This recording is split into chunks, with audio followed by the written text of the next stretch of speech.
ভয়ঙ্কর জোয়ার আসর বসেছে অনলাইনে। দেখুন, সচেতন হন এবং বয়কট করুন। কিভাবে মানুষের মধ্যে ছড়িয়ে পড়ছে।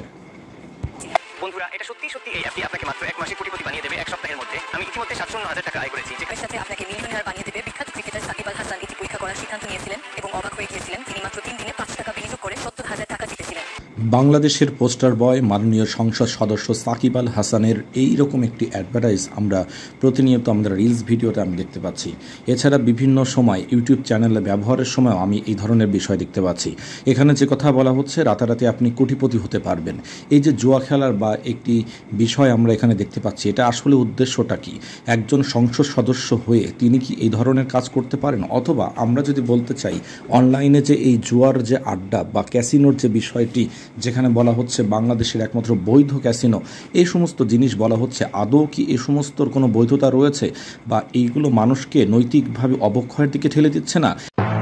কি কোনো জুয়া খেলায় খেলে কোটিপতি হওয়া যায়? আদৌ কি সেখানে হাজার হাজার সাধারণ মানুষকে সর্বশান্ত করা হচ্ছে না?